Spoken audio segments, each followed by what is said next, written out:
8월 25일 새벽 예배를 올려드립니다.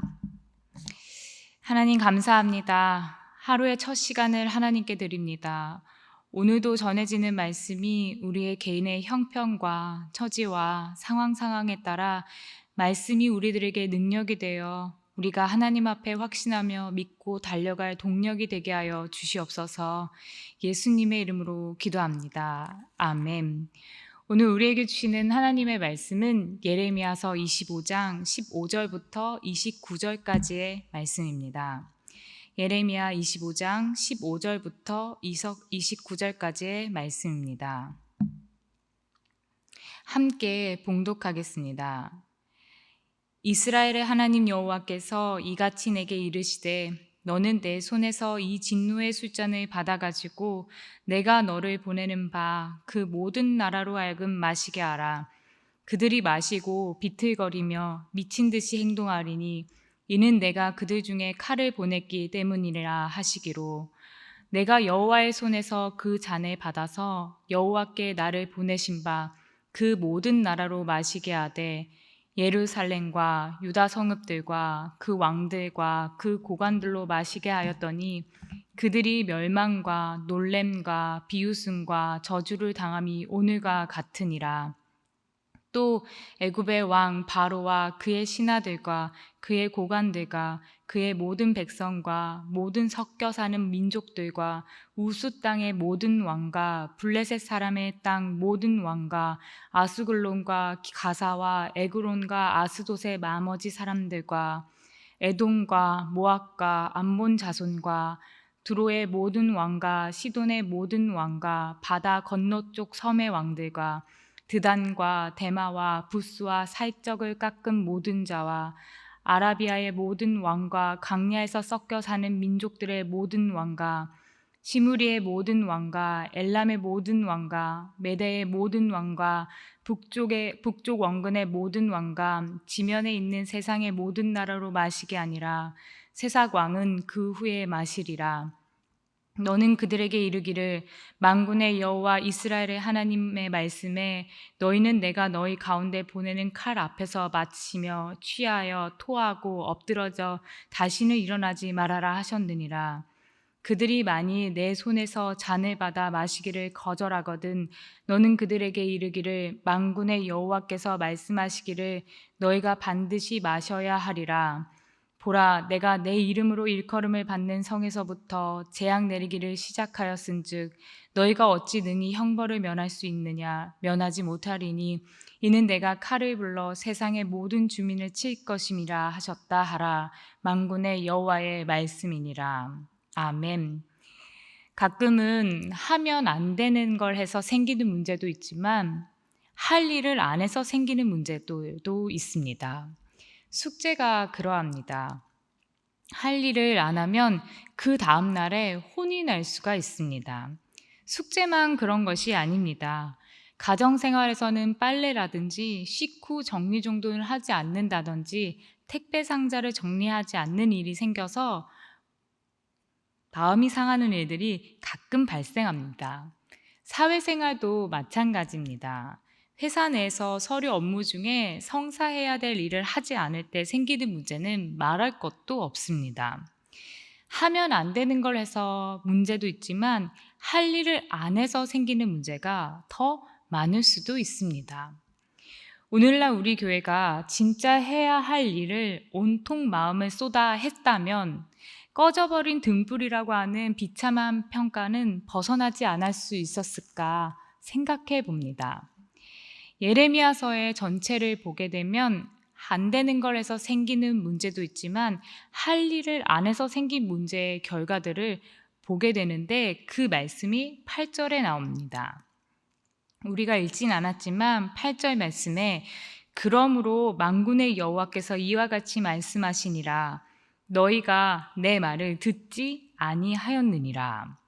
이스라엘 백성들이 진짜로 했어야 할 일은 하나님의 말씀을 듣는 거였습니다. 순종하지 않았습니다. 선지자를 끊임없이 보냈어도 듣는 것 하나, 순종하는 것 그거 하나를 하지 않아서 그 결과가 무엇입니까? 그렇게 해서 준비된 재앙을 하나님께서 내리셨습니다.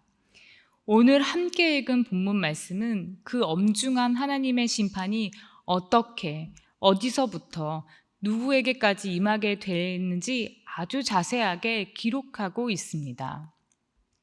15절 말씀을 다 함께 읽겠습니다. 이스라엘의 하나님 여호와께서 이같이 내게 이르시되 너는 내 손에서 이 진노의 술잔을 받아가지고 내가 너를 보내는 바 그 모든 나라로 하여금 마시게 하라. 하나님께서 예레미야에게 진노의 술잔을 주시면서 이렇게 말씀하셨습니다. 모든 나라로 하여금 마시게 하라고 명령하십니다. 하나님의 심판이 임하는 대상은 모든 나라, 전 세계에 임한다는 것을 말씀하시면서 그 결과 표준세번역으로 읽어드리면 이러합니다.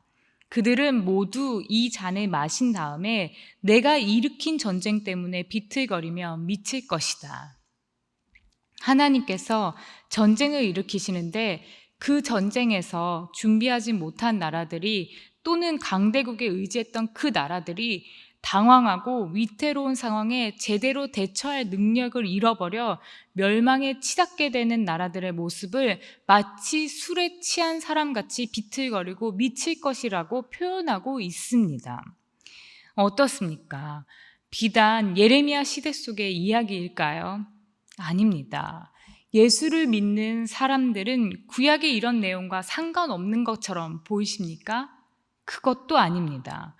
고린도전서 10장 6절 말씀을 보면 이러한 일은 우리의 본보기가 되어 우리로 하여금 그들이 악을 즐겨한 것 같이 즐겨하는 자가 되지 않게 하려 함이니, 구약에 있는 내용들이 신약에 있는 성도들에게 본보기가 되었다라고 하는 것입니다. 그러면서 11절 말씀에 그들에게 일어난 이런 일은 본보기가 되고 또한 말세를 만나 우리를 깨우치기 위하여 기록되었느니라 입니다. 코로나 이후를 살고 있는 여러분, 코로나는요, 우리의 민낯과 밑바닥을 드러내게 하신 사건입니다. 이를 어떻게 잘 극복하고 성도들을 유지할 수 있을까 하는 현상 유지에 관심을 둘 것이 아니라 오늘 예레미야서 1장부터 25장까지의 말씀 속에서 우리는 하나님과의 관계를 점검해야 합니다. 그것을 점검하기 위해서 우리가 해야 할 일이 있는데 여러 가지들 중에 오늘은 두 가지만 나누려 합니다. 그 중에 첫 번째는 하나님의 말씀을 읽어야 합니다. 이 모든 일어난 일의 원인은 그들의 하나님의 말씀을 듣지 않았고 순종하지도 않았고 행하지도 않았기 때문입니다. 우리가 이들이 행한 길로 가지 않기 위해서 이 본보기로 남겨둔 이 말씀을 위해서 말씀을 보시고는 하나님의 말씀을 듣기 위해서 부지런히 시간을 지키며 습관에 따라 말씀을 읽어야 하고 묵상도 해야 하고 암송도 해야 되고 가능하다면 필사도 해야 합니다. 하루를 시작할 때 한 절이라도 묵상함으로 시작하셔야 합니다. 매일 말씀 한 구절이라도 가까이 하기를 소원하는 마음으로 매일 성경이 되었든 따로 읽어가시는 속도에 따라 말씀을 읽고 묵상해 내시기를 바랍니다. 아침에 일어나서 하던 수십 년의 습관, 잠들기 전에 의미 없이 했던 습관들을 바꿔보셔야 합니다. 그렇게 오늘 하루를 하나님 알기 위해서 무엇을 해야 하지로 시작하시기 바랍니다. 너무 어렵게 느껴지시면 말씀을 펴보기라도 하는 그 시도부터 하셔야 합니다. 오늘 새벽은 이것을 결단하는 시간입니다. 쉬운 일은 아니지만 매우 가치 있는 일입니다. 말씀을 읽고 묵상하는 몸부림이 차곡차곡 쌓여서 이내 우리의 삶에 하나님의 말씀이 기준되어서 무엇을 해야 하고 무엇을 하지 말아야 할지, 어디를 가야 하고 가지 말아야 될지, 그렇게 잘못된 관행을 하나씩 고쳐나가면서 삶의 변화를 이루어 거룩하고 구별되고 정직되고 아름다운 하나님의 사람으로 인정받는 저와 여러분이 되기를 바랍니다. 두 번째는 기도입니다. 사도행전 6장 4절의 말씀에는 우리는 오로지 기도하는 일과 말씀 사역에 힘쓰니라 하니 라고 합니다. 말씀과 기도는 우리 신앙생활의 아주 기본적인 것들입니다. 이 위에서도 말씀을 읽고 묵상하는 것을 습관에 들여야 한다고 말씀드린 것처럼 기도도 훈련을 통해서 건강한 기도를 해야 하고 습관이 될 때까지 훈련하셔야 합니다. 수요 예배나 금요 기도회에 나와봤자 재미가 없다라고 말씀하시는 분들이 혹 계십니까? 훈련이 안 되어 있어서 그러합니다. 아무리 길게 해도 몇 분이 넘지 않는 기도 생활을 하고 계십니까? 그것도 역시 훈련이 안 되어서 그러합니다. 기도는 내게 어떤 상황이 주어지든지 내 삶에서 아주 기본이 되어야 합니다. 바쁘고 피곤하면 쉬는 게 아니라 바쁠수록 더 많이 기도하는 습관을 만들어 가야 합니다. 기도와 말씀 묵상은 늘 바늘과 실과 같은 존재입니다. 말씀을 읽기 전에 깨달음을 나에게 주옵소서 기도하고 말씀을 묵상을 시작하고 기도로 또 마무리해야 합니다. 제가 예레미야서 15장을 설교할 때 예레미야가 하나님 앞에 자신의 분노를 토설하는 기도를 드릴 수 있었던 이유는 하나님과의 그 관계가 매우 친밀했기 때문이라고 말씀드린 적이 있습니다. 하나님과의 이 친밀함을 회복하셔야 기도가 재미있어집니다. 친밀하려면 말씀을 가까이 하는 자에게 주어지는 것입니다.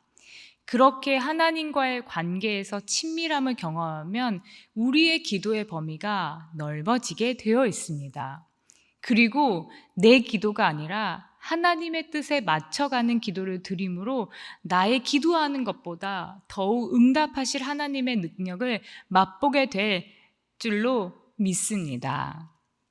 성도 여러분, 오늘 본문에서 29절의 말씀을 기억하셔야 되는데 29절의 말씀을 함께 읽겠습니다.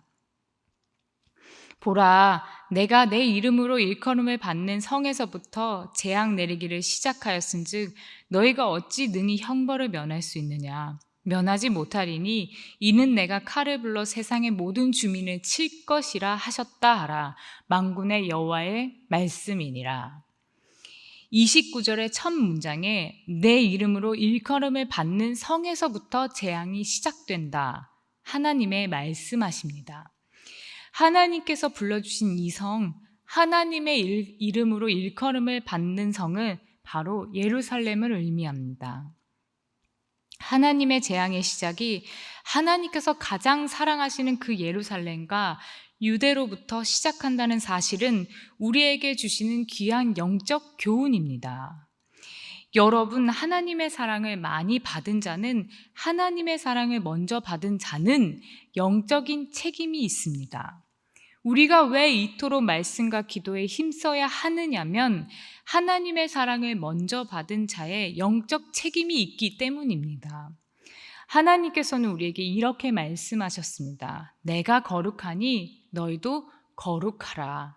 하나님 아버지의 거룩함을 닮아야 될 책임이 하나님의 사랑을 먼저 받은 우리의 삶 가운데 있다는 그것입니다. 사랑하는 수동교회 성도 여러분, 오늘 하나님의 사랑을 받은 자로서 예수 그리스도의 십자가 은혜를 경험한 자로서 이 놀라운 예수님의 사랑과 은혜에 감사하며 하나님의 거룩하심에 먼저 책임감을 가지고 오늘부터 다시 하나님의 말씀을 읽고 묵상하면서 내 삶을 하나님의 말씀으로 교정받고 그 말씀으로 기도함으로 내 기도가 더 넓어져서 내가 기도하는 것보다 더욱 응답해 주시는 하나님을 경험하는 오늘 이 하루 되시기를 소망합니다. 같이 기도하시겠습니다. 거룩하신 하나님 아버지, 오늘 저희에게 말씀을 통하여 중요한 영적 교훈을 알려주시고 깨닫게 해주시니 감사드립니다. 하나님의 말씀을 다시 읽기로 이 시간에 결단합니다. 그리고 하나님과의 이 친밀함을 회복함으로 더욱 기도에 힘쓰며 옳은 일을 선택하며 하나님의 사랑과 은혜를 먼저 받은 자로 살아가는 복된 하루가 되게 하여 주시옵소서. 감사하며 예수님의 이름으로 기도합니다. 아멘.